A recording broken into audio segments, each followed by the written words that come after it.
Hey Summoners, it's time once again for homework, and remember, never do homework on your own, never do homework in ranked, always have a full group of 5 friends in normal queue whenever you try anything on this show. So World Championships, it's on the horizon, and one of the most talked about champs is Jayce. He's strong, he's versatile, sexy. What makes him so good? Well, hyper damage, scales will, speed buff, ×2, good poke, plus range, gap closer, knockback, and tanky.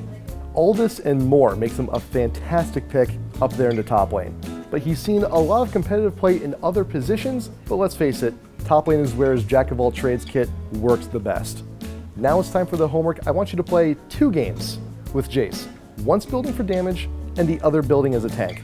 You can start off either build with a little bit of damage. Jayce doesn't need much. Trinity Force or Bloodthirster should do the trick.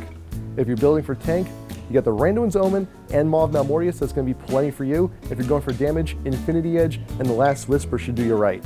Your masteries should reflect whichever build you're going for, but your runes are going to stay the same.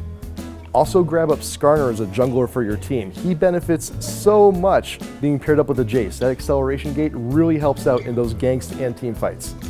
When you're done giving Jayce a try, come on back and I want to know, do you think Jayce is a must-ban or pick for Worlds, and why? As always, next episode, we're going to give shoutouts to the best comments. I also want to hear your ideas for future episodes. But hey, until then, do your homework. Surprise! Rengar got patched after the last episode, so I'm sure you guys had a lot of fun. Let's see what you had to say. Double Bruiser bot lane is a lot of fun. Best support for the job is Leona, but you can get away with Blitz too. And to be fair, a lot of us watch Dyrus, just, some more than others. Connor, sell this idea to the Dyson people. You are going to make millions. Guitar with Forest makes a really good point about team communication, which was one of those underlying tones of the last episode, which is why a lot of champs at certain elos do so well, because they thrive on the lack of communication. Champs like Rengar and Shaco. AP Rengar works because they have a very high scaling AP ability that you can cast twice. You cast it once at 4 stacks of Ferocity, then you get the reload and you can cast it again. Granted, it takes a little bit more farm and a little bit more items to get AP Rengar rolling, but once you do, it really hurts.